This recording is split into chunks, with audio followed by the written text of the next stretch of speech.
You treat your body like a dumpster, Sarah. My husband mocked me at dinner with his ex. I watched him flirt while eating the food I cooked. That night, I packed a suitcase, took my son, and left through the back door.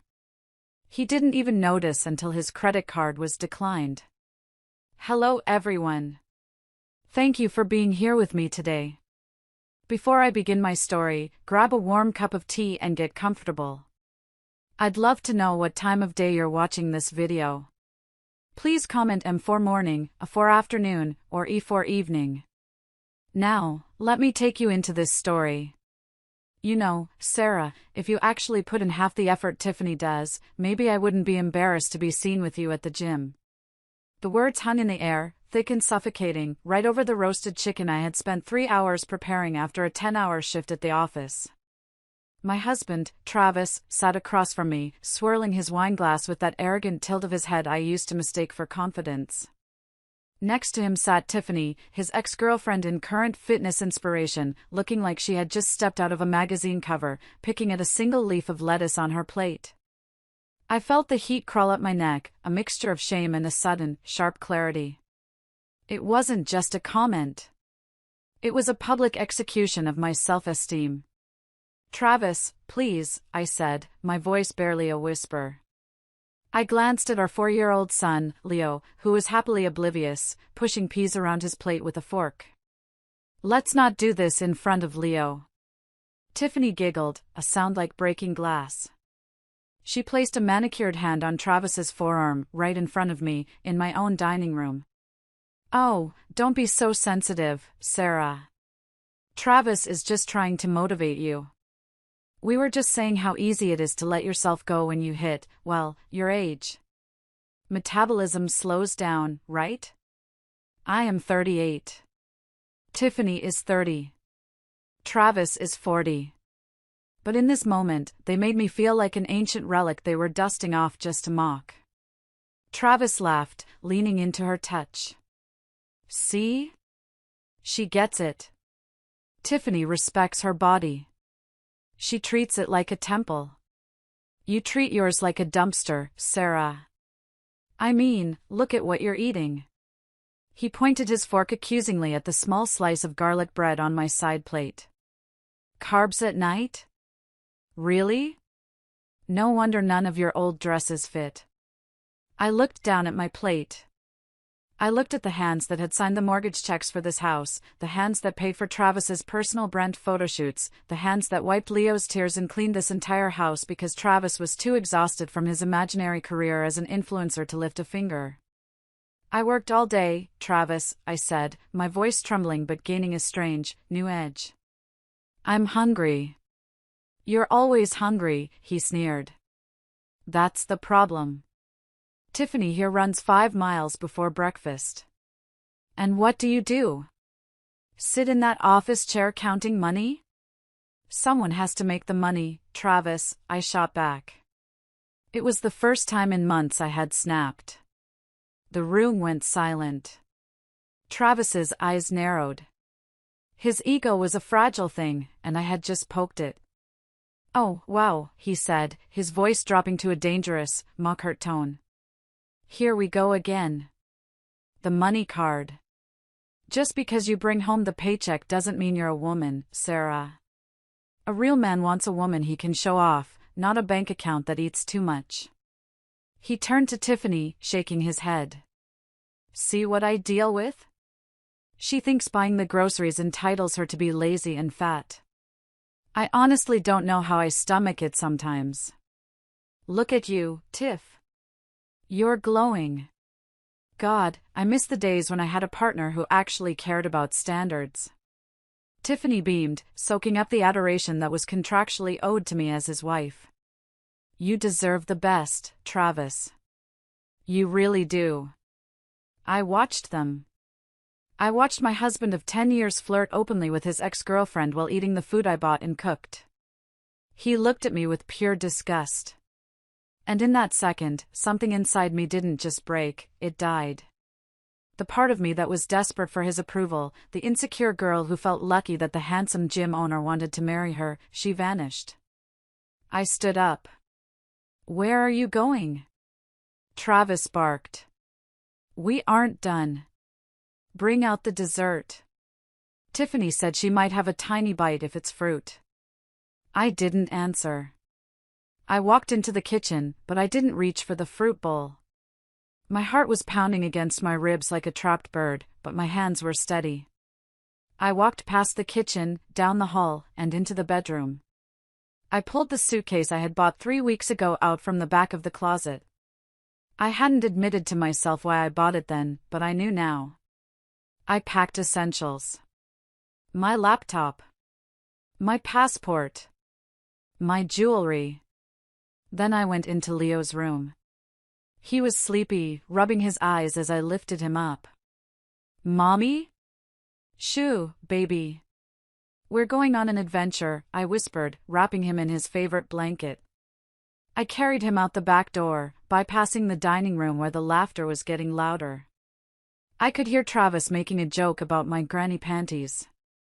I walked to the kitchen counter one last time. I took off my wedding ring. I placed it on top of the pile of dirty dishes Travis had ignored for 3 days. Next to it, I placed the supplementary credit card I let him use. I walked out into the cold night air, buckled Leo into the car, and started the engine. As I backed out of the driveway, I saw them through the lit window. Travis was pouring more wine, laughing, completely unaware that his ATM, his maid, and his punching bag had just resigned from the position. If you are listening to this and you have ever felt small in your own home, please help me by liking this video and commenting the number 1 below. Let me know that I am not alone, that you are with me on this journey. Your support gives me the strength to keep telling this story. Please, comment number 1 now, and let's continue. The highway was a blur of orange streetlights and darkness. My hands gripped the steering wheel so tight my knuckles were white. In the rearview mirror, Leo was fast asleep, his soft breathing the only sound competing with the hum of the tires on the asphalt. I wasn't crying. That surprised me. I thought I would be a mess of tears, blinding my vision, but instead, I felt a cold, sharp focus. It was the kind of focus I used when closing a major deal at work or navigating a crisis with a client. I was in survival mode. As the miles put distance between me and the house I paid for, my mind started to drift back. I needed to understand how I got here. How did Sarah, the CFO of a growing marketing firm, the woman who managed million-dollar budgets, become the woman who let a man humiliate her over a slice of garlic bread? It went back to who I was 10 years ago.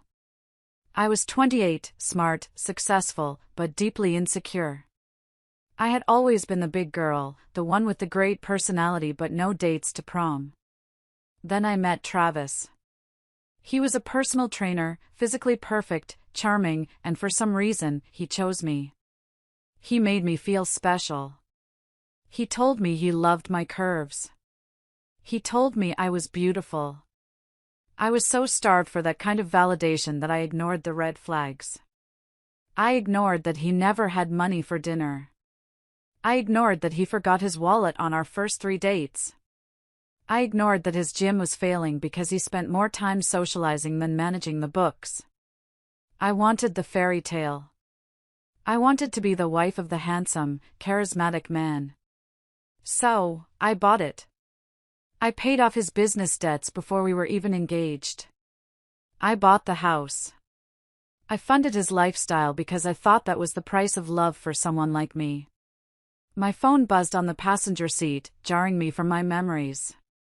The screen lit up with a photo of Travis, a picture I took of him on a beach vacation I paid for last year. I didn't answer. It buzzed again. And again. I glanced at the clock. It was nearly midnight. He wasn't calling to ask where I was. He wasn't calling to ask if Leo was safe. I knew exactly why he was calling. I let it go to voicemail. Then, a text popped up. Card declined at the bar. What the hell did you do? Fix it. Now. I look like an idiot in front of Tiffany. I let out a short, dry laugh. It was so absurd it was almost funny. He didn't even know I was gone. He thought I was just in the bedroom sulking, or maybe he thought I had capped his spending limit again as a punishment. He had no idea I was crossing the state line, heading toward my parents' house in Ohio. Another text. Sarah. Stop playing games. Verify the charge. We're trying to order a bottle of champagne to celebrate Tiff's new promotion. Don't be a jealous cow. I reached over and turned the phone off completely. The silence that filled the car was heavy, but it was peaceful. Mommy? Leo stirred in the back. Are we there yet? Almost, baby, I soothed him, my voice cracking slightly. Go back to sleep. Grandma and Grandpa are going to be so happy to see you. My parents. I hadn't told them everything. They knew Travis was difficult, but I had hidden the verbal abuse, the financial leeching, the constant degradation. I was too ashamed to admit that my perfect life was a lie. I was ashamed that my father, a retired mechanic who worked with his hands his whole life to send me to college, was right about Travis from day one. He's a show pony, Sarah, my dad had said at the wedding rehearsal. Brilliant coat, but he won't pull the plow. I pulled into my parents' driveway at 2 a.m. The porch light flicked on before I even turned off the engine. My mom must have sensed something. Mothers always know. When she opened the front door and saw me standing there, holding a sleeping Leo, with a suitcase behind me and no coat in the freezing winter air, she didn't ask questions. She didn't say, I told you so. She just opened her arms. I'm done, Mom, I whispered into her shoulder, finally letting the first tear fall. I'm finally done. Inside the warm kitchen, with Leo tucked into the guest bed, I felt the adrenaline crash. My dad sat at the table, his face grim. He doesn't know you're here? Dad asked. He doesn't even know I left the state, I said. He thinks I'm just in the other room, refusing to authorize his champagne purchase. Good, Dad said, his voice hard. Let him think that. Tomorrow, we get a lawyer. A real shark. Not one of those strip mall attorneys Travis uses for his traffic tickets. I nodded. But as I sat there, sipping the hot cocoa my mom made, a cold realization washed over me. Travis wasn't just going to let me walk away. I was his paycheck. I was his lifestyle. When he realized the ATM was gone for good, he wasn't going to be sad. He was going to be dangerous. The next morning, I woke up to a nightmare, but not the one I expected. I expected angry voicemails. I expected threats. What I got was a calculated public assassination of my character. My phone, which I had turned back on to call my office, was exploding with notifications. Facebook, Instagram, TikTok, they were all blowing up. Sarah, you need to see this, my friend Jessica texted me. Don't engage, just look. I opened Instagram. Travis had gone live an hour ago. The video was titled, My Wife Kidnapped My Son, A Father's Heartbreak. My hands shook as I pressed play. Travis was sitting in Leo's empty bedroom, holding Leo's favorite teddy bear. He looked disheveled, his eyes red-rimmed, a perfect performance. I don't know where they are, he choked out, wiping a fake tear. I came home from a business dinner, just a quiet dinner with an old friend, and she was gone. Sarah has been struggling with mental health issues for a while now. She's been paranoid, jealous, imagining things. I tried to get her help. I tried to be supportive. But last night, she just snapped because I had a female colleague over. She took my boy. I just want my son back. Please, if anyone sees her, call the police. The comments were scrolling by so fast I could barely read them. OMG, poor Travis. Women are psycho. Praying for you, bro. Call the cops on that crazy lady. And then I saw Tiffany's comment pinned at the top, I was there, guys. She was acting so erratic. It was scary. We just want Leo safe. I felt like I was going to throw up. Mental health issues? Business dinner? He was rewriting reality in real time. Then my phone rang. It was my mother-in-law, Linda. I made the mistake of answering, thinking maybe she was worried about her grandson. "What have you done?" Linda shrieked before I could even say hello. "Travis is a wreck. He says you stole Leo in the middle of the night.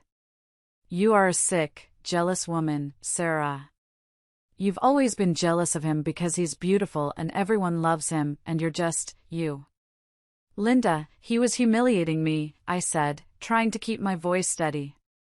"He was comparing me to his ex-girlfriend while I served them dinner. He's lying about everything." "Oh, stop it," she snapped. "Travis told me you were imagining things again. He says you're off your meds." "I'm not on meds, Linda. I've never been on meds," I shouted, losing my composure. "That's a lie he's telling people. Bring my grandson back, or we are calling the police for kidnapping," she hissed. "You are not fit to be a mother if you're dragging a child out into the cold because you can't handle your husband having a social life." I hung up. I was shaking so hard I dropped the phone on the kitchen table. My dad picked it up. He looked at the screen, then at me. "Kidnapping? He's accusing you of kidnapping your own child?" "He's spinning a narrative," I said, my lawyer brain finally starting to kick in through the panic. "He knows I'm the primary earner. He knows the house is in my name.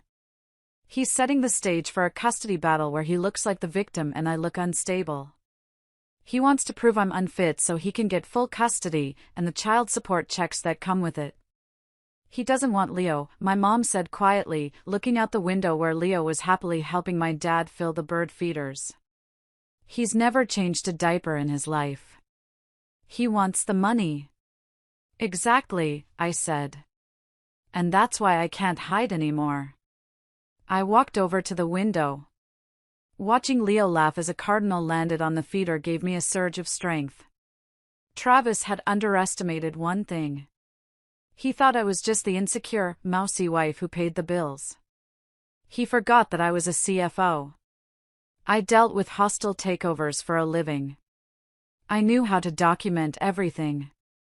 "I'm not going back," I told my parents. "And I'm not going to let him control the story." I opened my laptop. It was time to stop crying and start auditing. If Travis wanted a war, he was going to get one. But he was fighting with lies. I was going to fight with receipts. I logged into our joint bank accounts. What I saw made the blood drain from my face. It was worse than I thought. Much, much worse. The office of Mr. Henderson, the divorce lawyer my father recommended, smelled of old leather and expensive cologne. It was a comforting smell, the smell of order and law. But the documents spread out on his mahogany desk were anything but orderly. "Sarah," Mr. Henderson said, adjusting his glasses. "I've gone through the preliminary financials you sent over. And we have a significant problem." I gripped my purse. I know he spends too much. I know the credit cards are maxed out. I'm prepared to pay off the debt just to get a clean break. "It's not just credit card debt," Mr. Henderson said grimly. He slid a piece of paper across the desk. "Are you aware of a withdrawal from your 401k retirement fund 3 months ago?" I frowned. "That's impossible. My retirement fund is locked. It requires my signature for any early withdrawal." "Exactly," he said. He pointed to a signature at the bottom of a withdrawal form for $50,000. "Is this your signature?" I stared at the looping scrawl. It looked like mine. It was a very good practice of mine. But I hadn't signed it. "No," I whispered. "I didn't sign this." "Where did the money go?" "It was transferred to a private account under Travis's name and then immediately moved to a cryptocurrency exchange platform," Mr. Henderson explained. And from what we can trace, that money is gone. The value of the coins he bought tanked last month. He lost nearly all of it. My retirement. The money I had been saving since I was 22. $50,000 vaporized into digital dust because Travis thought he was a financial genius. He forged my signature, I said, the rage building in my chest like a physical weight. That's a felony, isn't it? It is fraud, Mr. Henderson confirmed. But there's more. He slid another stack of papers over. You mentioned this woman, Tiffany? The fitness inspiration? Yes. We hired a private investigator to do a quick sweep of Travis's spending habits, Mr. Henderson said. Look at these transactions from your joint checking account over the last 2 years. They are labeled as marketing expenses for his gym. I looked at the list. Luxe Boutique. Diamond Spa. Elite Travel Agency. Sephora. These aren't gym ads, I said, my voice shaking. No. We cross-referenced the dates. On the day he spent $500 at a luxury lingerie store, Tiffany posted a photo on Instagram thanking her secret admirer for the gift. On the weekend he charged $2,000 for business travel to Miami. Tiffany posted photos from a Miami hotel room. I felt sick. Physically ill. I had been paying for his affair. For 2 years. While I was working late nights, eating cold takeout at my desk, missing Leo's bedtime to secure promotions so we could afford our life, Travis was using my money to wine and dine his ex-girlfriend. He labeled them as business expenses so I wouldn't question them when I did the monthly budget, I realized aloud. I just saw gym marketing and approved it. I trusted him. He's been siphoning money from you systematically, Mr. Henderson said. This isn't just a bad husband, Sarah. This is a con artist. I sat back in the chair, feeling the room spin. I thought about the dinner last night. The way he compared me to her. Tiffany respects her body. You treat yours like a dumpster. Of course she looked good. She was living on my salary. She had the time to go to the spa and the gym because she didn't have a job. Her job was being my husband's mistress, and I was the one paying her salary. I want to sue him, I said, my voice deadly calm. I want to press charges for the forgery. I want full custody. I want him to leave my house with nothing but the clothes on his back. We can do that, Mr. Henderson said. But he's going to fight dirty. He's already playing the victim online. We need to cut off his supply lines before we strike. We need to make sure that when he reaches for a weapon, he finds his hands are empty. Supply lines? Money, Mr. Henderson said. He can't fight a custody battle without a lawyer. He can't hire a lawyer without money. And right now, all the money is technically yours. I nodded. A plan was forming in my mind. Travis loved his toys. He loved his image.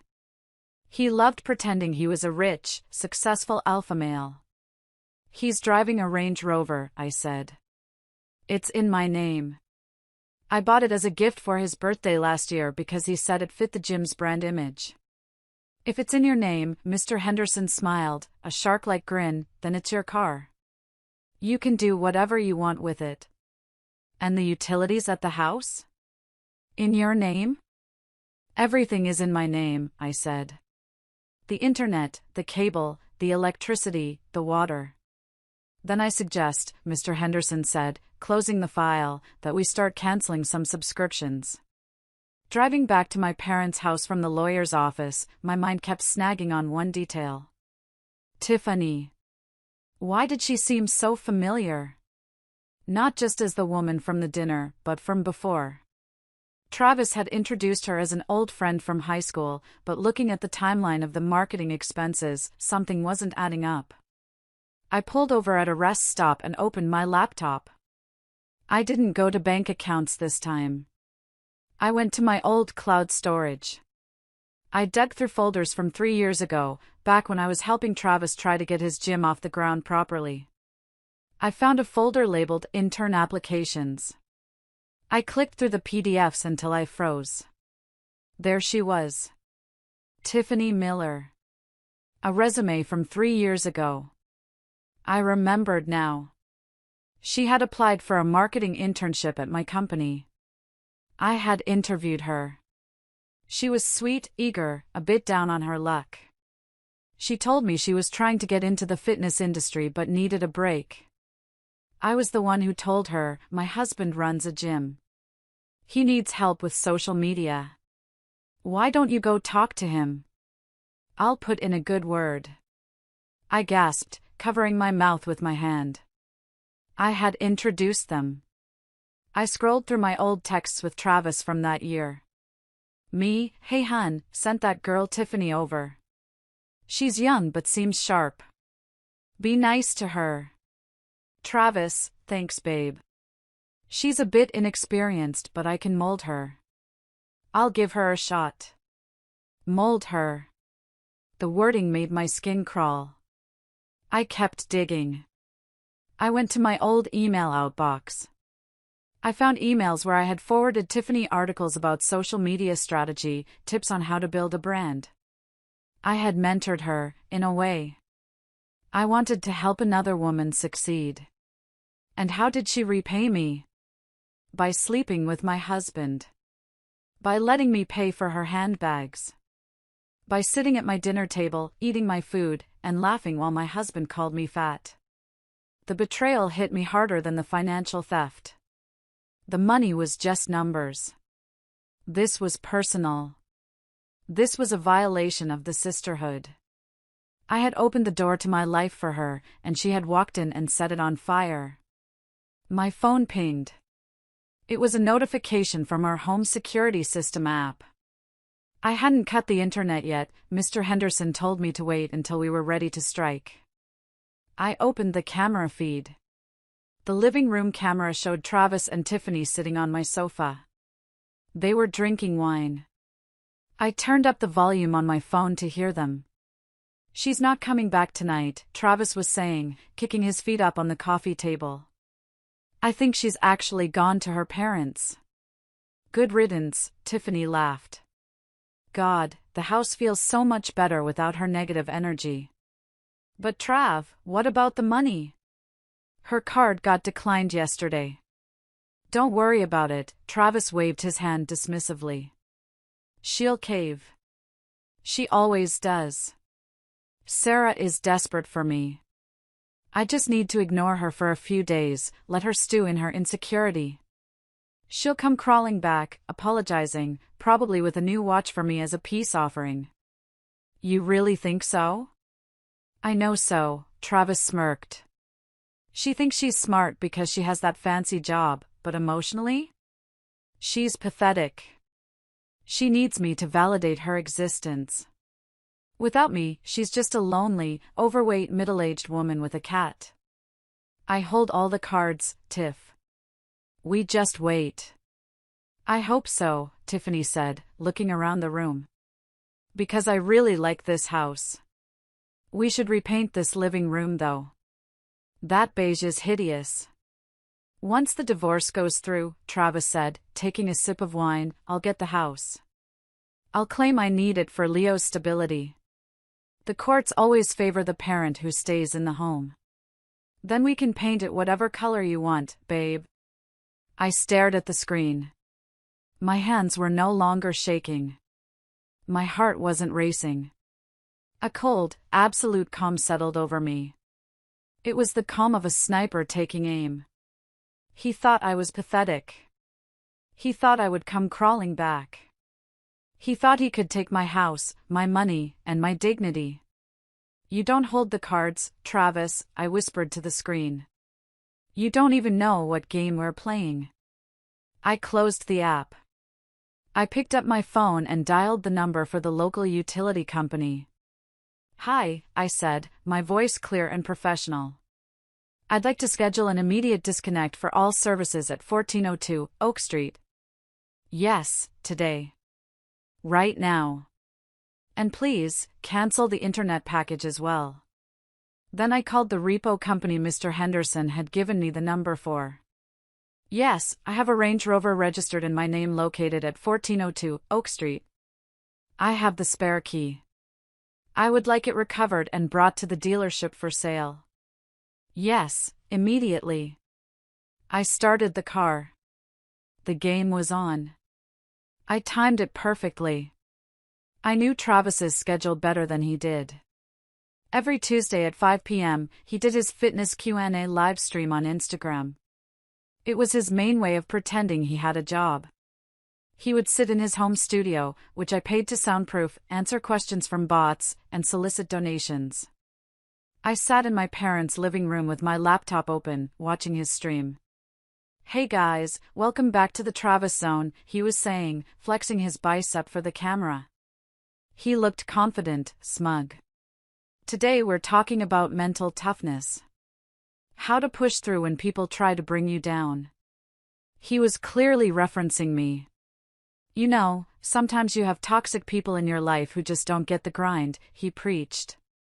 They want to hold you back with their negativity. You gotta cut them loose. Suddenly, the video froze. The buffering wheel spun. I smiled. The internet had just been cut. I refreshed the page. He was back, but now he was holding his phone, clearly using his mobile data. The quality was grainy. Sorry guys, technical difficulties, he muttered, looking annoyed. Wi-Fi just dropped. Weird. Then, I heard a sound in the background of his video. A loud, rhythmic beeping. Beep. Beep. Beep. It was the sound of a heavy truck backing up. Travis looked toward the window. What is that noise? He stood up, walking out of the frame of the camera, but he forgot to end the live stream. I could hear his voice getting distant, then shouting. Hey! Hey, what are you doing? Don't touch that. I switched tabs to the security camera app on my phone. The internet at the house was down, so the indoor cameras were offline, but the doorbell camera ran on a separate battery backup and mobile data. I watched the grainy feed from the doorbell. A massive tow truck was in the driveway. A large man in a jumpsuit was hooking chains to the pristine white Range Rover. Travis burst out of the front door, phone in hand, still streaming to his 100 viewers. Get away from my car, he screamed. This is theft. I'm calling the cops. The tow truck driver didn't even look up. Just doing my job, buddy. Owner ordered a pickup for sale. I am the owner. Travis yelled, his face turning purple. Paperwork says Sarah Jenkins, the driver said, tightening the winch. Are you Sarah? She's my wife. It's marital property. Take it up with the judge, pal. I got a work order. The driver hopped into the cab and engaged the lift. Travis ran after the truck as his beloved status symbol was dragged down the street. He looked ridiculous, chasing a truck in his tight gym shorts, screaming at the air. My phone buzzed. It was Travis. ***ch, bring my car back. I didn't reply. Then another text. The power just went out. And the water. What did you do? I finally typed a reply. I cut the negativity out of my life, Travis. Just like you said on your stream.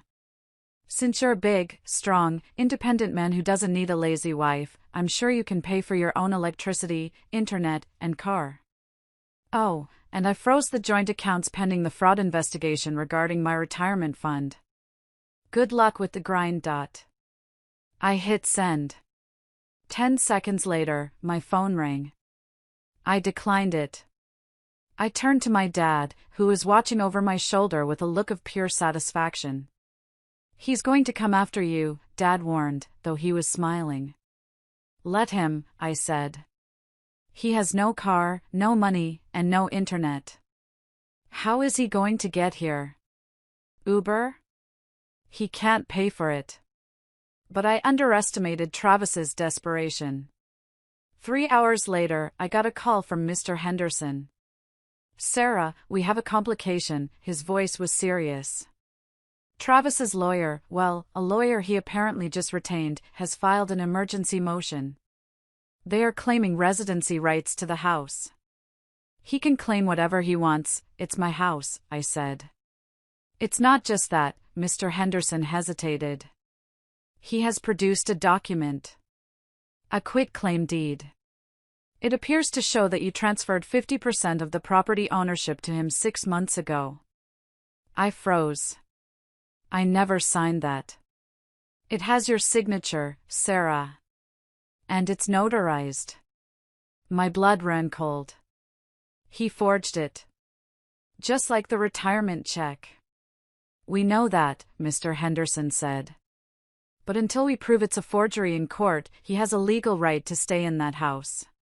And worse, he's filing for an emergency order to force you to return the marital assets, meaning the money, to maintain the status quo of the household." Travis wasn't just a leech. He was a criminal. And he had just played a card I didn't see coming. The audacity, I paced around my parents' kitchen, feeling the walls closing in again. He forged a deed? How stupid is he? Does he think forensic experts won't see that? "He's desperate," Mr. Henderson said over the speakerphone. "And desperate people take big, stupid risks. He's banking on you settling. He thinks if he makes this messy enough, you'll just pay him off to make him go away." "I will live in a cardboard box before I give that man another cent," I said through gritted teeth. "Good," Mr. Henderson said. "Now, let's look at this deed. What is the date on the signature?" He sent over a copy. I checked the email attachment on my laptop. Dated June 15th of last year. I stared at the date. June 15th. Why did that date ring a bell? I scrolled through my digital calendar. June 15th. I started laughing. A loud, hysterical laugh that made my mom drop the dish towel she was holding. "Sarah? Are you okay?" "I'm better than okay, Mom," I said, grinning at the phone. "Mr. Henderson, are you there?" "I'm here." "On June 15th of last year, I wasn't even in the country," I said triumphantly. "I was in London for the Global Marketing Summit. I have my passport stamps. I have the flight records. I have photos of me standing in front of Big Ben at the exact time this document was supposedly signed and notarized in Ohio." There was a pause on the line, then I heard the sound of typing.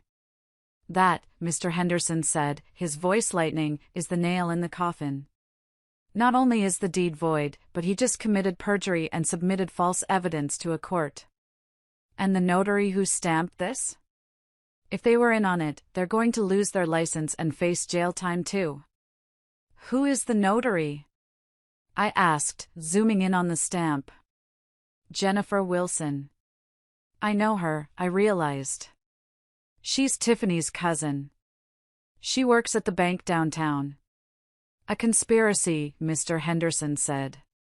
"Travis, Tiffany, and the cousin. They planned to steal your house." I felt a chill. This wasn't just Travis being greedy. This was a premeditated plot. They had been planning to take the house from under me for months, maybe longer. They were just waiting for the right time to file the paper. My leaving had forced their hand early. "What do we do?" I asked. "We let him think he's won for about 24 hours, Mr. Henderson plotted. Let him get comfortable. Then, we file the motion with the passport evidence. We don't just get him evicted, Sarah. We get him arrested." We hung up. I felt a surge of energy. I had the winning card. But the emotional toll was getting heavier. How did I sleep next to a man for 10 years who was capable of this? How did I let him hold my son? That night, a storm rolled in. Thunder shook the farmhouse windows. Leo was scared, so I lay in bed with him, stroking his hair. "Mommy, where's Daddy?" he asked in the dark. My heart broke. He's in timeout, baby. He made some bad choices. Is he coming here? No, I said firmly. He's not. Just then, the dogs downstairs started barking. Fierce, angry barks. I heard a car door slam outside. Then pounding on the front door. My heart leaped into my throat. Had he come? Did he steal a car? Was he drunk? I jumped out of bed, rushing to the window. I saw a beat-up sedan in the driveway. A figure was standing on the porch, banging on the door. My dad was already downstairs. I heard the lock turn. I grabbed a baseball bat from the corner of the room, my dad's old habit of keeping one in every room, and ran to the top of the stairs. "Who is it?" I heard my dad yell. "It's Frank," a voice replied. A rough, tired voice. Frank. My father-in-law. Travis's dad. I lowered the bat. Frank and I had always had a distant relationship. He was a quiet man, beaten down by life and by his wife, Linda, who enabled Travis's every bad behavior. Frank rarely spoke up. I walked down the stairs. My dad had opened the door. Frank stood there, soaking wet from the rain, holding a thick manila envelope. He looked 10 years older than the last time I saw him. "Frank?" I asked. "What are you doing here? Did Travis send you?" Frank looked up at me. His eyes were filled with shame. He shook his head. "No," Frank croaked. "He doesn't know I'm here. If Linda knew, she'd kill me." He stepped inside, dripping water onto the rug. He held out the envelope to me. "I heard what he's saying about you," Frank said. "About the kidnapping. And I know about the money. I know what he's like, Sarah." "You do?" "I know because he did it to me first," Frank whispered. 10 years ago. Before he met you." "What is this?" I took the envelope. It was heavy. "Proof," Frank said. "That's his gambling ledger from his 20s. The debts I paid off by remortgaging my house. And his medical records." "Medical records?" "From when we forced him into therapy," Frank said. "Diagnosis: narcissistic personality disorder. Pathological liar." Frank looked at me, tears mixing with the rain on his face. "I can't let him do to Leo what he did to us. I can't let him destroy you, Sarah. You're the only good thing that ever happened to him." I led Frank into the kitchen and made him sit down. My mom poured him coffee, her face soft with pity. I sat opposite him, the manila envelope sitting between us like a bomb waiting to go off. "I thought you were on his side," I admitted. "Linda called me. She threatened to call the police." "Linda is blind," Frank sighed, wrapping his calloused hands around the mug. "She's always been blind when it comes to Travis. He's her golden boy. She thinks the world is just mean to him. She thinks his gym failed because of the economy, not because he never showed up to open the doors. She thinks his debts are just bad luck." "And you?" I asked. "I knew," Frank said. "I always knew. I tried to warn you, in my own way, at the wedding. Remember? He's a show pony, but he won't pull the plow." I remembered. I thought he was just being a grumpy old man. I didn't realize he was giving me a survival warning. "Tell me about the gambling," I said, opening the envelope. Inside were copies of bank statements from 12 years ago. Withdrawals for thousands of dollars. Letters from loan sharks. "He got into sports betting," Frank explained. "Deep. He stole my credit cards.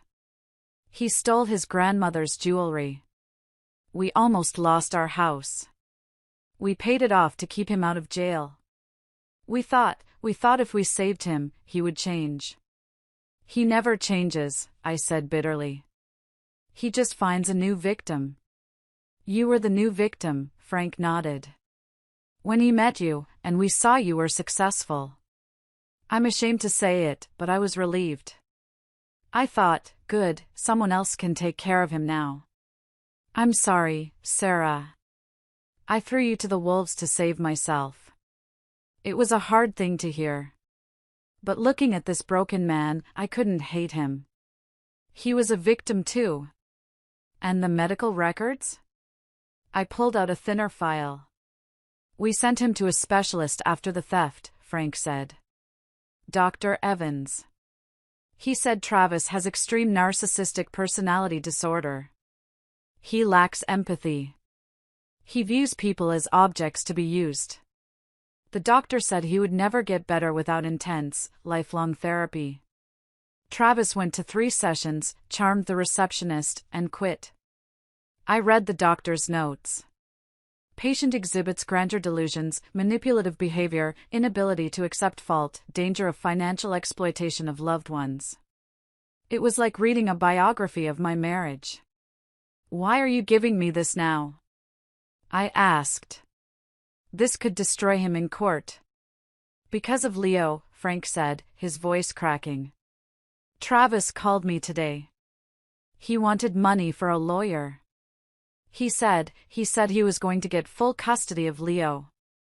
He said he was going to use the child support to buy a new car. Frank looked up, his eyes fierce. He called his son a paycheck. That's my grandson. I won't let Leo be raised by a monster. I won't let Leo turn into Travis. I reached across the table and took Frank's hand. Thank you, Frank. This changes everything. With the proof of forgery from the passport, the evidence of financial fraud from the bank, and now the history of pathology and gambling from Frank, I didn't just have a defense. I had a nuclear weapon. Will you testify? I asked. If it comes to that? Will you stand up in court against your wife and son? Frank took a deep breath. He looked terrified. But then he looked at the photo of Leo on my parents' fridge. Yes, he said. It's time I stopped enabling him. The next morning, armed with the new evidence, Mr. Henderson filed an emergency motion to dismiss Travis's claim on the house and to grant me temporary full custody based on the immediate threat of financial and emotional abuse. We attached the passport photos proving the forgery. We attached the affidavit from Frank. The court date was set for 3 days later. Travis, of course, didn't know about Frank. He didn't know about the passport alibi. He was still living in my house, with no power, posting on social media about how he was fighting the system. I was done hiding. I was done crying. 3 days later, I walked into the courthouse. I wore my sharpest navy suit. I wore my highest heels. I didn't look like the tired, frantic woman who had fled into the night. I looked like the CEO of my own life. Travis was there with his cheap lawyer. He looked tired. His clothes were rumpled, no iron, no wife to do laundry. But when he saw me, he sneered. Ready to give up, Sarah? He whispered as I passed him. Just sign the check and you can see Leo on weekends. I didn't stop walking. I didn't even look at him. Save your breath, Travis, I said to the air ahead of me. You're going to need it to explain to the judge why you forged a federal document. His face went pale. The doors to the courtroom opened. It was showtime. The courtroom was smaller than I expected, smelling of floor wax and stale anxiety. My heart was hammering against my ribs, but I forced my face to remain a mask of cool indifference. I sat next to Mr. Henderson, my hands folded neatly on the table. On the other side, Travis sat with his lawyer, a nervous-looking man in an ill-fitting gray suit. Travis, however, looked confident. He shot me a smirk, mouthing the words, "It's over." He honestly believed he had won. He believed the forged deed was his golden ticket to half my assets and the house. The judge, a stern woman with reading glasses perched on the end of her nose, shuffled the papers in front of her. "We are here for an emergency hearing regarding the residency and custody of the minor child, Leo," the judge stated. "Mr. Miller, you are claiming that Ms. Jenkins abandoned the marital home and that you have a legal claim to 50% of the property based on a quitclaim deed signed last June?" "Yes, Your Honor," Travis's lawyer stood up, his voice squeaky. "My client asserts that Ms. Jenkins is unstable and attempting to financially ruin him by cutting off utilities to a home he legally co-owns." Travis nodded vigorously, putting on his best aggrieved victim face. "I just want stability for my son, Your Honor." "She disappeared in the night." "Who does that?" The judge turned to Mr. Henderson. "Counsel?" Mr. Henderson stood up slowly. He didn't look at Travis. He looked directly at the judge. "Your Honor, we frankly dispute the validity of the document presented by the respondent. In fact, we are submitting evidence today that proves, without a shadow of a doubt, that the quitclaim deed is a forgery." Travis laughed out loud. A short, sharp bark of amusement. "She's lying," he blurted out. "She signed it at the kitchen table." "Order," the judge snapped. Mr. Henderson walked to the bench and handed over a thick file. "The deed is dated June 15th of last year. It is notarized on that date in Ohio. However, Your Honor, if you look at Exhibit A, you will see a stamped passport and flight manifest." The judge opened the file. The room went silent. The only sound was the turning of pages. On June 15th, Mr. Henderson continued, his voice ringing clear, "Ms. Jenkins was in London, England, attending a business conference. Here are the geotagged photos from her phone. Here is the hotel receipt. Here is the credit card charge for a coffee at Heathrow Airport at the exact time this document was supposedly notarized in Ohio." I watched Travis's face. The smirk didn't just fade, it evaporated. His skin turned a sickly shade of gray. He leaned over to his lawyer, whispering frantically. His lawyer looked at the document, then at Travis, and pulled away as if Travis were contagious. "Mr. Miller," the judge lowered her glasses, her voice dropping to a terrifyingly low register. "Do you have an explanation for how your wife signed a document in Ohio while she was physically located in the United Kingdom?" She. Travis stammered. He looked around the room, desperate. "Maybe I got the date wrong." "Yeah, that's it. We signed it a different day." "The notary stamp is dated June 15th, the judge said, her eyes narrowing. "Are you suggesting the notary also got the date wrong? Or are you admitting to fraud in my courtroom?" "It's a mistake," Travis yelled, standing up. "She's trying to frame me. She probably hacked the flight records." "Sit down," the judge commanded. "There is more, Your Honor," Mr. Henderson added. "We also have a sworn affidavit from Mr. Frank Miller, the respondent's father." Travis froze. He looked at the door, as if expecting Frank to walk in. "Mr. Frank Miller confirms a history of forged signatures and financial theft by his son," Mr. Henderson said. "And he is prepared to testify that his son called him 2 days ago stating his intent to, and I quote, use the boy as a paycheck." Travis looked like he had been punched in the gut. He slumped back into his chair. He knew Frank. He knew his father never lied. The judge looked at Travis with pure disgust. "I am granting the emergency protective order," she ruled, banging her gavel. "Mr. Miller, you are to vacate the residence at 1402 Oak Street immediately. You are granted zero access to the marital funds. And regarding custody, until this matter of forgery is investigated by the district attorney, and I will be referring this file to them personally, you are to have no contact with the child." "No contact?" Travis screamed. "You can't do that. He's my son."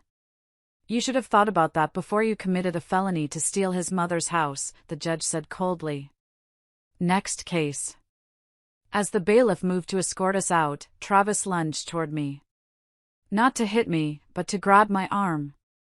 Sarah, wait.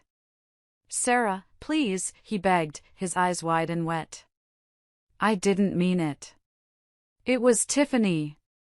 She made me do it. She said we needed security. I'm sorry. Don't let them arrest me. I stepped back, smoothing my suit jacket. I looked at him, really looked at him, and saw nothing but a pathetic stranger. You made your choice, Travis, I said calmly. Enjoy the grind. I walked out of the courtroom, leaving him pleading with a lawyer who was already packing his briefcase to quit. The victory in court was sweet, but I knew the war wasn't over. Travis was a narcissist. When they lose control, they try to destroy your reputation. He had already started the narrative that I was crazy, and despite the court ruling, his online followers didn't know the truth. They still thought I was the villain. I sat in my parents' kitchen with a cup of tea. I need to clear my name, I told my mom. Not for me, but for Leo. One day he's going to Google this. I don't want him finding videos of his dad calling me a kidnapper. How? Mom asked. You're not going to make a TikTok video, are you? No, I smiled. I'm going to let the facts speak for themselves. I didn't post a rant. I didn't cry on camera. Instead, I contacted a local news outlet that had picked up Travis's viral sad dad story. I offered them an exclusive, the truth behind the viral video. I gave them everything. The redacted court order proving the forgery. The receipts of the gym marketing expenses that were actually lingerie and spa days for Tiffany. The affidavit from his own father. 2 days later, the article went live. The headline was brutal: viral heartbroken dad exposed, forged deeds, stolen retirement funds, and a secret affair. The internet is a fickle beast. It loves a victim, but it loves hating a villain even more. Almost instantly, the tide turned. The comments on Travis's Instagram went from "Stay strong bro" to "You stole your wife's retirement," and "Scammer," and "Justice for Sarah." But the real blow came for Tiffany. I hadn't forgotten about her. She was an aspiring influencer too, trying to build a brand on wellness and positivity. I posted a single update on my own neglected Facebook page, tagging the businesses involved in the marketing expenses. To anyone wondering where my savings went, it turns out my husband's business trips to Miami were actually funding Tiffany Miller's vacation content. Here are the matching dates and receipts. Enjoy the truth. The internet detectives did the rest. They found Tiffany's old posts thanking her mystery man and matched them to the dates I paid for Travis's credit card bills. They found the photos of her wearing the designer bags I unknowingly bought. Tiffany's brand imploded overnight. Her few sponsorship deals with a local tea detox company and a yoga mat brand were publicly cancelled. Her comment section became a war zone of women calling her out for being a homewrecker and a thief. I watched it all unfold from the safety of my parents' porch. It wasn't just vengeance, it was a correction of the universe. Then, my phone buzzed. A text from a number I didn't save, but recognized. Tiffany. You ruined my life. I can't even go to the gym without people staring at me. Are you happy now, you bitter old hag? I didn't feel angry.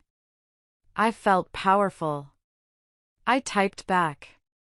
I didn't ruin your life, Tiffany. I just stopped paying for it. If you want to be successful, maybe try getting a job instead of a husband. I blocked the number. Meanwhile, Travis was in freefall.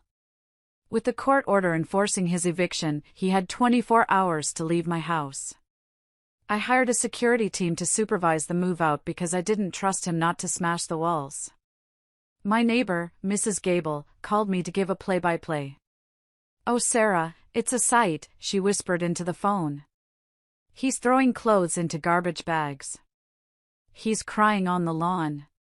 And, oh my goodness, is that Tiffany? Is she there? I asked. She just pulled up, Mrs. Gable reported. She's screaming at him. She just threw a protein shake at him. She's getting back in her car. She's leaving him there.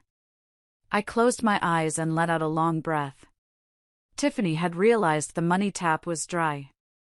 Travis was homeless, broke, and facing criminal charges. He was of no use to her anymore. The love of his life, the woman he humiliated me for, had abandoned him the moment the credit card stopped working. Travis was now truly alone. And for the first time in 10 years, so was I. But while his aloneness was a prison, mine felt like a vast, open sky.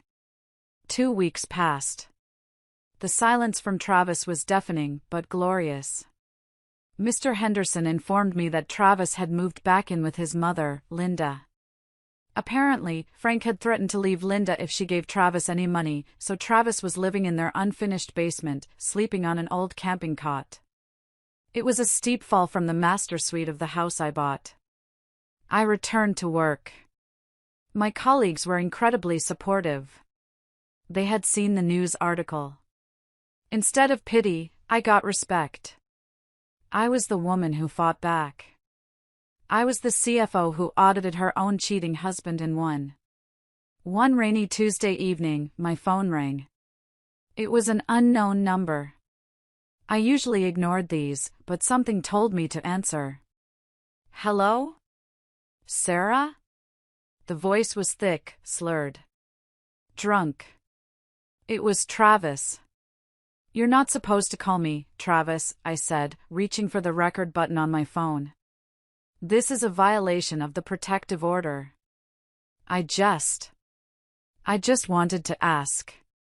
He hiccuped. Do you remember our honeymoon? Cabo? The sunset? I remember I paid for it, I said flatly. And I remember you spent the whole time flirting with the bartender. I miss you, Sarah, he sobbed. A messy, wet sound. Mom is driving me crazy. The basement smells like mold. I don't have my supplements. I'm losing my gains, Sarah. I look like trash. You called me to talk about your muscles? I asked, incredulous. You forged a deed to steal my house, and you're crying about your protein powder? It was Tiffany, he wailed. She twisted my mind. She said I deserved more. She used me, Sarah. She dumped me. She blocked me on everything. She's dating some 60-year-old guy who owns a car dealership now. She never loved me. And you never loved me, I said. I did. I do. You're my wife. Look, I'm sorry, okay?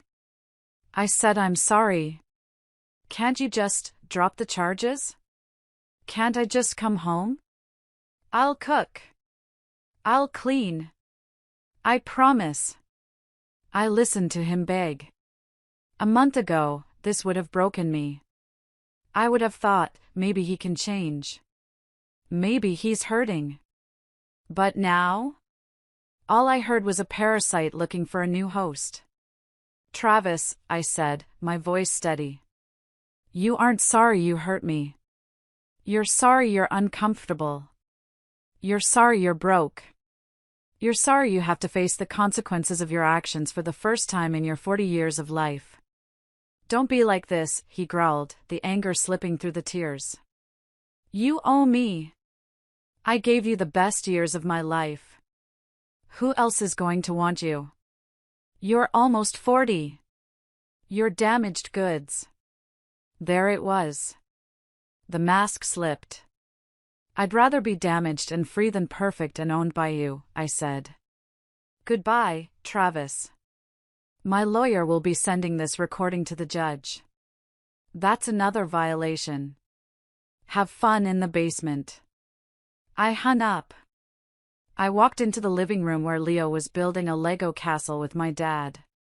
Leo looked up, smiling. "Look, Mommy! I built a fortress." "It's beautiful, baby," I said, kissing his head. "It keeps the bad guys out," Leo said seriously. "Yes," I agreed. "It does." But the bad guy wasn't done yet. Travis was desperate. And as I learned, a desperate narcissist is the most dangerous kind. He knew he couldn't charm me back. He knew he couldn't bully me financially. So he decided to target the one thing I couldn't simply block or divorce. My son. Travis started a new campaign. Since he couldn't get money from me, he decided to use the court system to torture me. He filed a motion for reunification therapy.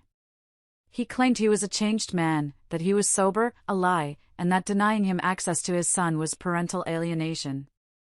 The court system, frustratingly, aims for family unity. Despite the forgery, despite the fraud, the judge ruled that Travis deserved a chance to see his son, under strict supervision. "It's standard," Mr. Henderson warned me. "Unless he physically harms the child, the court will try to facilitate a relationship. We have to allow these supervised visits." I felt a knot of dread in my stomach. I didn't want that man near my son. But I had to follow the law. "Okay," I said. "But I want the strictest supervisor available. And I want it recorded." The first supervised visit was scheduled at a neutral family center, a drab building with fluorescent lights and toys that looked like they had been chewed on by 1,000 anxious children. I wasn't allowed in the room. I had to sit behind a one-way mirror, watching alongside the court-appointed supervisor, a stern woman named Mrs. Higgins. Travis arrived 10 minutes late. He had shaved, wore a collared shirt that looked like it belonged to his dad, and carried a brand-new toy truck still in the box. He looked like he was playing a character in a movie about a good father. Leo sat at a small table, looking at the door. When Travis walked in, Leo didn't run to him. He shrank back into his chair. "Hey, buddy!" Travis boomed, his voice too loud for the small room. "Daddy's here. Look what I got you." He shoved the truck toward Leo. "It's a monster truck. Cool, right?" Leo touched the box tentatively. "Thanks. Do you miss Daddy?" Travis asked immediately, pulling out a chair and sitting too close. "I miss you so much. Mommy took you away so fast, didn't she?" Mrs. Higgins pressed a button on the intercom. "Mr. Miller, please refrain from discussing the litigation or disparaging the mother. Stick to neutral topics." Travis glared at the mirror, knowing I was behind it. He forced a smile back onto his face. "Right. Sorry. So, Leo, are you eating okay? Is Mommy feeding you that junk food? You look a little puffy." My blood boiled. He was body-shaming a 4-year-old. "I like Mommy's food," Leo said quietly. "We made pancakes." "Pancakes," Travis scoffed. "Full of sugar. Daddy's going to get you back in shape when you come live with me. We're going to run laps, okay?" Leo looked down at his shoes. "I don't want to run laps." "Sure you do. You want to be strong like Daddy, don't you? You don't want to be soft." Travis reached out and squeezed Leo's arm. "See this? No muscle. We gotta fix that." Leo pulled his arm away. "Don't." I was gripping the edge of the table in the observation room. "He's hurting him," I whispered. "Emotionally. He's bordering on inappropriate," Mrs. Higgins noted, writing on her clipboard. "But it's not grounds for termination yet." Then, I saw Travis reach into his pocket. He pulled out a chocolate bar. But not just any chocolate bar. It was a brand filled with peanut butter. Leo has a mild peanut allergy. It's not anaphylactic, but it makes him break out in hives and vomit. Travis knew this. We had spent hours in the ER when Leo was 2 because Travis fed him a peanut butter cracker by accident. "Here," Travis whispered, leaning in so the microphone barely caught it. "Don't tell Mrs. Higgins. A secret treat for us." He unwrapped the bar and tried to shove a piece into Leo's mouth. "No!" Leo turned his head away. "It has peanuts." "I can't." "It's just a little bit," Travis insisted, pushing the chocolate against Leo's closed lips. "Don't be a baby. A little bit won't kill you. You need to toughen up your system." "Stop!" I screamed, banging on the glass. Mrs. Higgins was already moving. She burst into the room. "Mr. Miller, step away from the child. I was just giving him candy." Travis stood up, throwing his hands in the air. "God, everyone is so sensitive. He's a boy, he needs to learn to handle things. He is allergic to peanuts." Mrs. Higgins shouted. "Visit terminated. You are endangering the child." I ran into the room. Leo jumped off the chair and buried his face in my legs, sobbing. "He tried to make me eat it, Mommy," Leo cried. I told him no. I picked Leo up, glaring at Travis. "You are a monster," I hissed. "You don't care if he gets sick. You just wanted to control him. You wanted to prove you could make him do what you wanted." "He's fine," Travis sneered. "You're making him weak, Sarah. Just like you." Security guards appeared and escorted Travis out. As he was dragged away, he turned and yelled, "This isn't over. I'll get him back. I'll take him away from you." I held my son tight, smelling his shampoo, feeling his little heart racing. I knew then that the legal battles weren't enough. Travis was dangerous because he was delusional. He would keep trying to hurt Leo to hurt me. I needed to end this. Permanently. After the peanut butter incident, the court suspended Travis's visitation rights pending a psychological evaluation. I thought we were safe. I thought the system was finally working. But a piece of paper is just paper to a man who thinks he is a god. 2 weeks later, on a crisp Saturday afternoon, I took Leo to the park near my parents' house. It was a beautiful day. The leaves were turning gold, and the air smelled of wood smoke. Leo was climbing on the jungle gym, laughing, looking like a normal, happy child. I sat on a bench nearby, sipping coffee, finally letting my guard down. I shouldn't have. I saw a hooded figure walking quickly across the grass. He was wearing baggy sweatpants and a dark hoodie pulled low. He moved with an aggressive, jerky rhythm. My stomach dropped. I knew that walk. "Leo!" I shouted, standing up. "Leo, come here. Now!"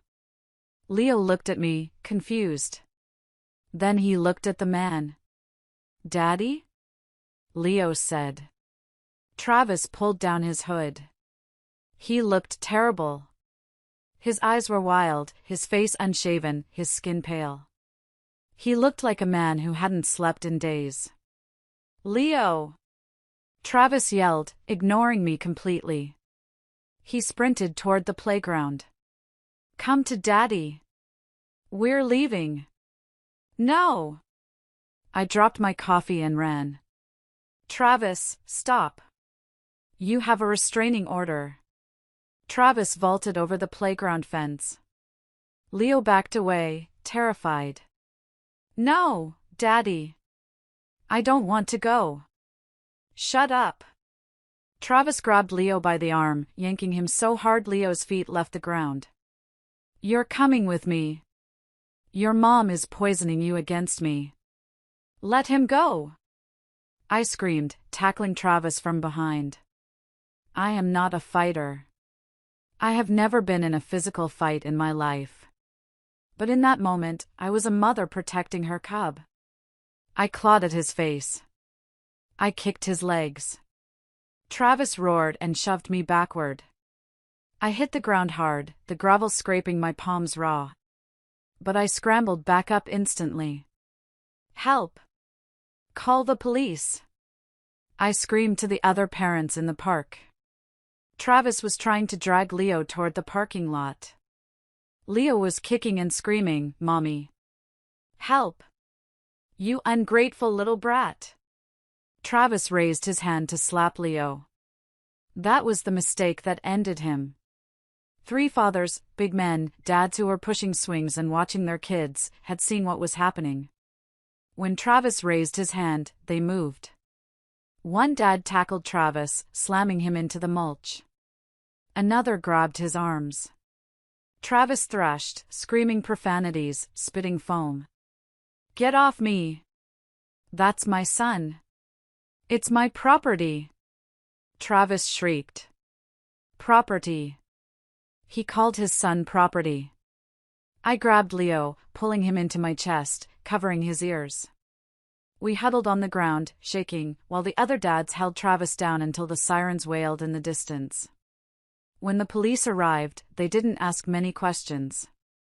They saw the restraining order in the system. They saw the bruises on Leo's arm shaped like fingerprints. They saw the blood on my hands. They handcuffed Travis face down in the dirt. As they hauled him up, he looked at me. His eyes were empty. There was no charm left. No arrogance. Just a hollow, terrifying madness. "You'll never be happy," he spat at me, blood trickling from his lip. "You're nothing without me." I stood up, holding my sobbing son. I looked him in the eye. "I was nothing with you," I said, my voice shaking but loud enough for him to hear. Now I'm free." They shoved him into the back of the cruiser. I watched the car drive away, the lights flashing against the autumn trees. I sat back down on the bench, holding Leo, rocking him back and forth. The adrenaline was fading, replaced by a deep exhaustion. But as I looked around at the concerned faces of the strangers who had helped us, I realized something. I wasn't alone. I had allies. I had strength I didn't know existed. And the monster was finally in a cage. The wheels of justice turn slowly, but when they crush completely. 3 months after the park incident, I stood in court for the final time. This wasn't a hearing. This was the sentencing and final divorce decree. Travis was brought in wearing an orange jumpsuit. He had lost weight. Without his steroids, his tanning bed, and his expensive haircuts, he looked small. Ordinary. He pleaded guilty. His lawyer, a public defender this time, advised him there was no way out. The assault in the park, the violation of the restraining order, the forgery, the fraud. It was too much. The judge, the same stern woman from before, looked at him with zero sympathy. "Mr. Miller," she said. "You have displayed a shocking pattern of abuse, manipulation, and criminal entitlement. You forged documents to steal from your wife. You stole from your own family. And worst of all, you traumatized your son because you viewed him as a pawn in your game." She cleared her throat and read the sentence. "For the counts of forgery and fraud, you are sentenced to 3 years in state prison. For the assault and violation of a protective order, 2 years, to be served consecutively. 5 years. He was going away for 5 years. Furthermore, the judge continued. Sarah Jenkins is granted sole legal and physical custody of the minor child. Mr. Miller's parental rights are hereby terminated due to the severity of the abuse and the clear danger he poses to the child. Terminated. It was a rare ruling, but the park incident, attempted kidnapping in broad daylight, had sealed his fate. He wasn't just losing visitation, he was losing the title of father. Regarding the assets, the judge turned to the financial settlement. The court awards Ms. Jenkins the marital home in its entirety. Mr. Miller is ordered to pay restitution for the stolen 401k funds in the amount of $50,000, plus interest. This will be garnished from any future wages he may earn. I knew I would probably never see that money. Travis would never work a real job. But it didn't matter. It was the principle. Sarah, the judge addressed me directly. You are free. When the gavel banged, I didn't feel triumph. I felt a massive weight lift off my shoulders, a weight I hadn't realized I'd been carrying for a decade. Travis didn't look at me as they led him away. He kept his head down. There was no final insult. No last attempt at manipulation. He was broken. I walked out of the courthouse and into the winter sunshine. Frank and my parents were waiting for me. Frank looked relieved, though sad. It was his son, after all. But he hugged me. It's the right thing, Frank whispered. He's where he can't hurt anyone anymore. Thank you, Frank, I said. For everything. I went home. My home. I had moved back into the house a month ago. It had been hard at first. The memories were everywhere. But I started reclaiming it. I painted the beige walls, the ones Travis insisted on, a bright, warm yellow. I turned Travis's studio into a playroom for Leo, filled with space posters and Lego sets. I sold the expensive leather furniture Travis loved and bought soft, comfortable velvet sofas. That night, after putting Leo to bed, I sat in my living room with a glass of wine. Not the expensive wine Travis demanded, but a cheap, sweet Moscato I actually liked. I looked at my bank account on my phone. The balance was lower than it used to be. Lawyers are expensive, but every single penny in there was mine. No secret withdrawals. No mysterious charges. I was safe. Leo was safe. The nightmare was over. Now, I just had to figure out who Sarah was when she wasn't surviving. They say the best revenge is living well. But honestly, the best revenge is falling in love with yourself. The first year after the divorce was about decontamination. I had to scrub Travis's voice out of my head. Every time I looked in the mirror, I heard him calling me fat. Every time I ate a carb, I heard him calling me a dumpster. I started therapy. Dr. Evans, a different one, not Travis's, was amazing. He targeted you because you were competent, Sarah, she told me. Narcissists don't target weak people. They target strong people because they want to feed off that strength. He didn't hate you because you were inadequate. He hated you because you were everything he couldn't be. That reframing changed my life. I wasn't a victim, I was a survivor of a parasite. I started taking care of myself, not to please a man, but to please me. I joined a hiking group. I wasn't fast, and I wasn't the thinnest woman on the trail, but I could climb a mountain.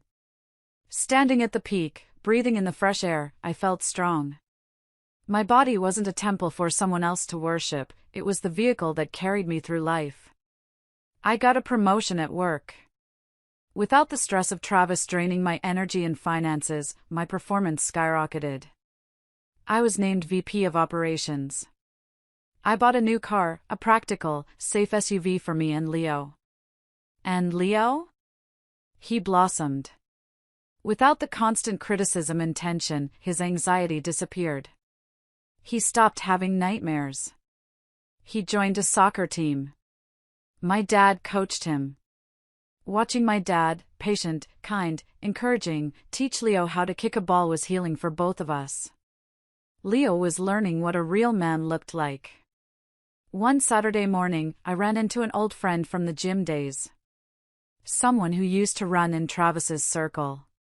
Sarah, she waved. Wow, you look incredible. Thanks, I smiled.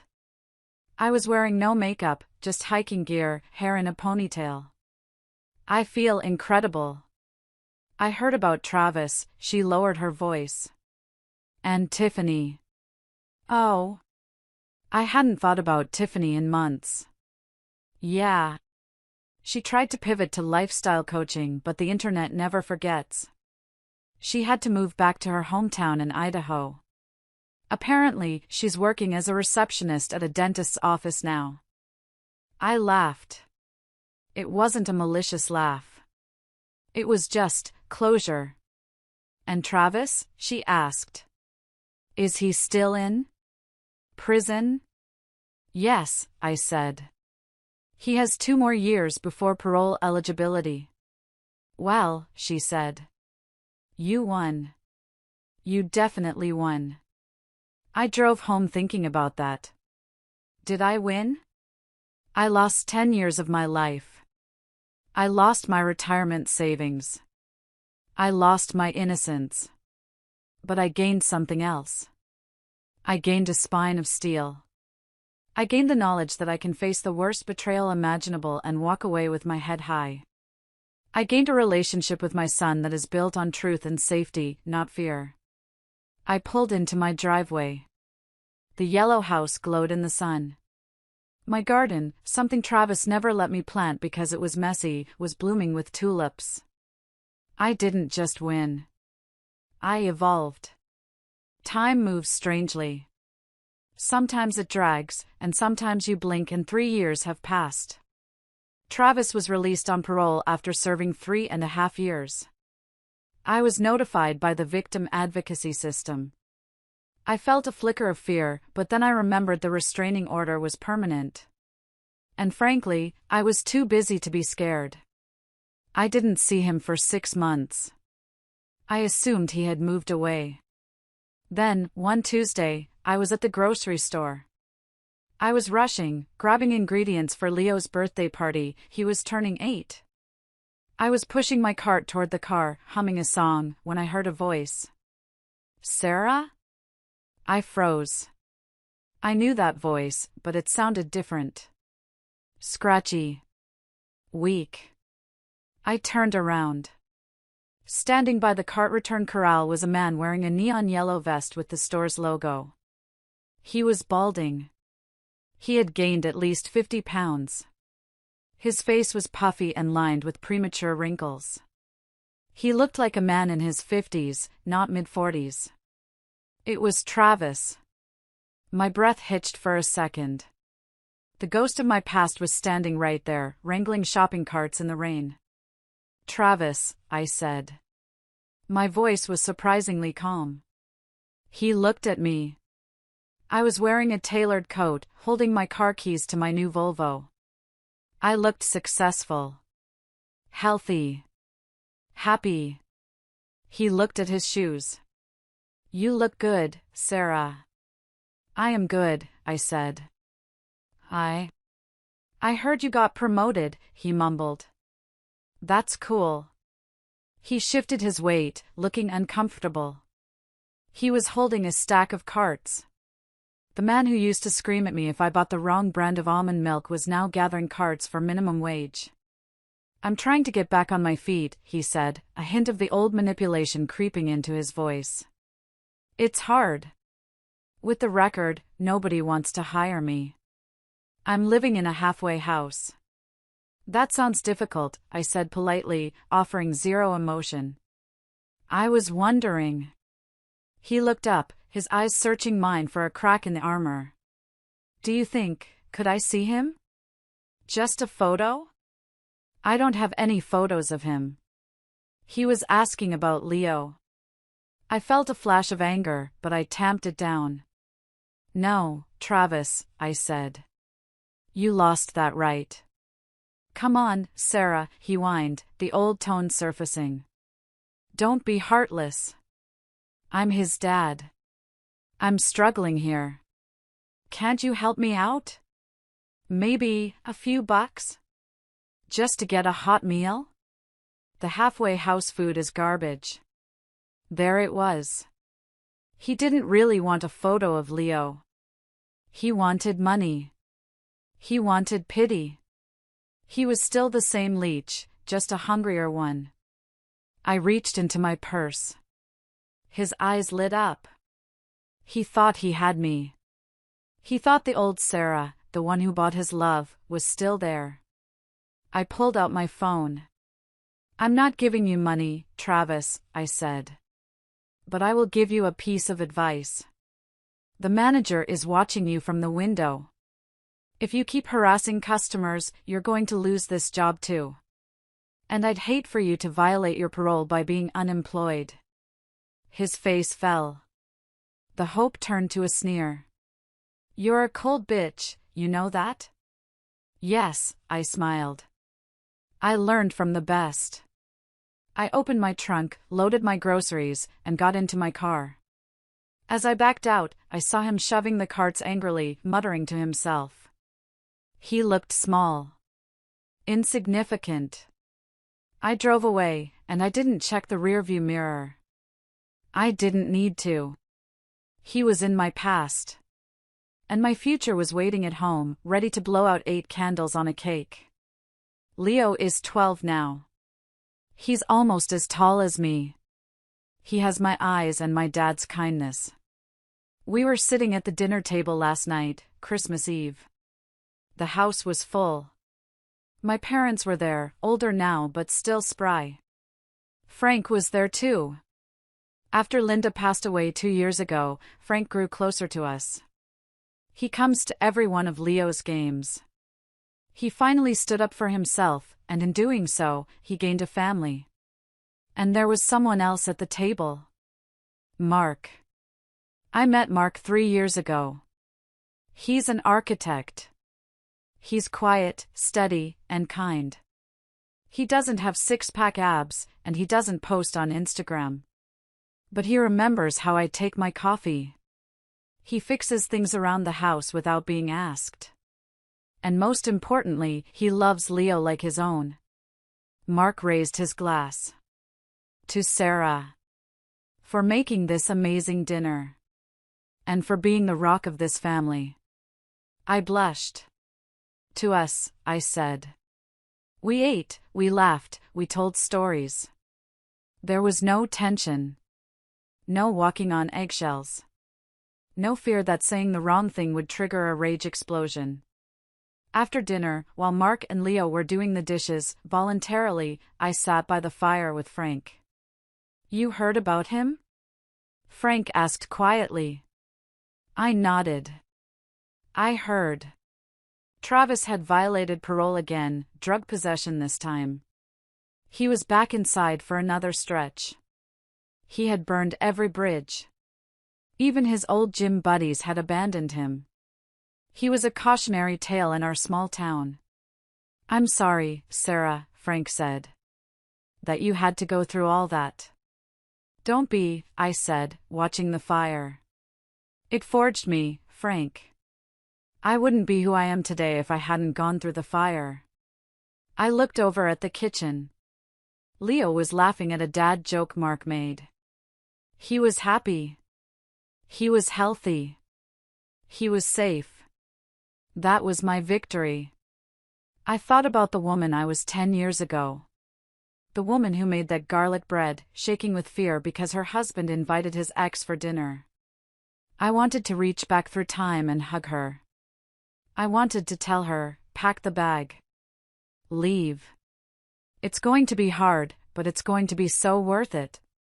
I walked into the kitchen and wrapped my arms around Mark from behind. He turned and kissed my forehead. Everything okay? He asked. Everything is perfect, I said. And it was. Not because it was a fairy tale, but because it was real. It was mine. I had built this life brick by brick from the rubble of my divorce. I'm sharing this story not just to vent, but to reach out a hand to anyone listening who feels trapped. I know there are women out there right now, maybe you, sitting in a car, crying.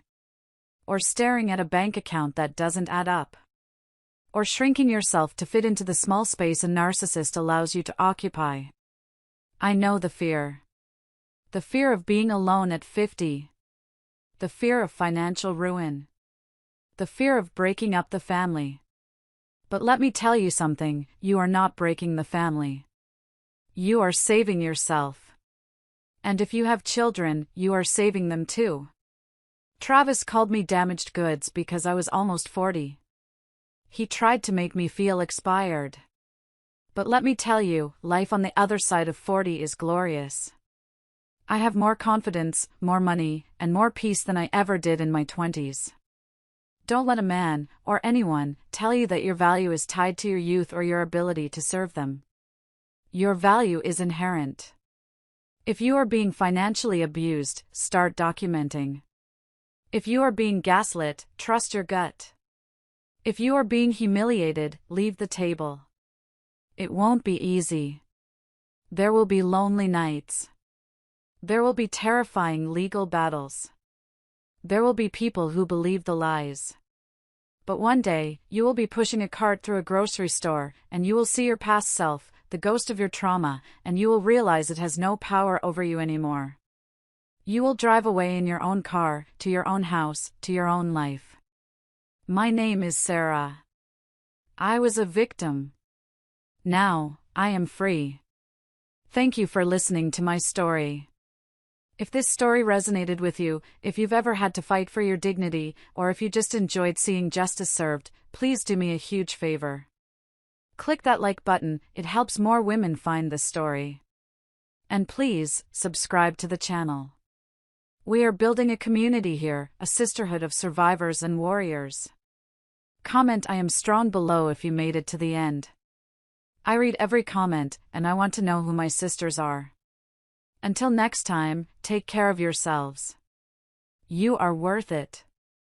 And so, Sarah's journey reminds us of a profound truth: resilience is born not in moments of comfort, but in the fires of adversity. Her story is not just about escaping a toxic relationship, it's about reclaiming her identity, her peace, and her power. It teaches us that no matter how deeply life may wound us, we have the strength to heal, rebuild, and rise stronger than before. At its core, this is a story of self-worth, a reminder that our value is not defined by someone else's approval or mistreatment. Sarah's courage to walk away, her determination to protect her son, and her ability to rebuild her life from the ground up show us that freedom and happiness are worth every battle. It's a testament to the power of self-love and the importance of standing firm in the face of manipulation and fear. What about you? What lessons did you take from Sarah's journey? Share your thoughts below, or simply comment "good" if you found her story inspiring. Let's continue to uplift and empower one another, because we are stronger together.